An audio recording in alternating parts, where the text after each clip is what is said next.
আপোনাক শ্ৰদ্ধাঞ্জলি দিবলৈ দেখোন সাহসেই নাই মোৰ হাতকেইটা বৰকৈ কঁপিছে আপুনি নাই বুলি কোনোবাই ক'লে বুকুখন বৰকৈ বিষায় দেখোন মানি ল'বই নোৱাৰি পাৰ হোৱা দুটা নিশা বৰ কষ্টৰে পাৰ কৰিছোঁ জানে আৰু আপুনি আহিছে বুলি গম পাইনো কেনেকৈ নোযোৱাকৈ থাকোঁ কওক কেৱল মই বুলিয়ে নহয় গোটেই অসমৰ মানুহবোৰ পাগল হৈছে আপোনাৰ কথাটো শুনি কোনেও যে সহ্যই কৰিব নোৱাৰে জানে সকলোৰে মনত এতিয়াও এনেকুৱা এটা ভাৱ লৈ আছে যে আপুনি ঘপককৈ উঠিব ক'ব চা মই চিনেমাৰ প্ৰমোচন কৰি আছিলোঁ তহঁতে মই সঁচাকৈ মৰিলোঁ বুলি ভাবিছোঁ মই মৰিব নোৱাৰোঁ মই তহঁতৰ মাজত সদায় জীয়াই থাকিম সঁচাকৈ দাদা আপুনি আমাৰ মাজত কেতিয়াও মৰিব নোৱাৰে সদায় থাকিব সদায় আপুনি আমাৰ জুবিন দা হৈ থাকিব আপোনাক ওচৰৰ পৰা চোৱাৰ হেঁপাহটো থাকি গ'ল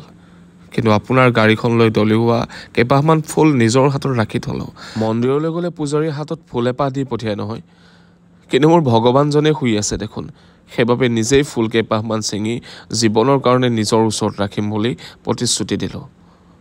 চাওকচোন আপোনাৰ গাড়ীখন লৈ চাই কিমানে যে চিঞৰি চিঞৰি কান্দিছে সেই সময়ত দেখোন মোৰ চকুৰেও পানী ওলাইছিল কিয় নাজানো বুকুখন বৰকৈ বিষাইছিল একো ক'ব পৰা নাছিলোঁ কেৱল আপোনাৰ পাছে পাছে দৌৰি দৌৰি গৈ আছিলোঁ ক'লৈ যাম কি কৰিম একো ভবা নাছিলোঁ কেৱল দৌৰি আছিলোঁ আপোনাৰ পাছে পাছে লাহে লাহে মনটোক বুজাইছোঁ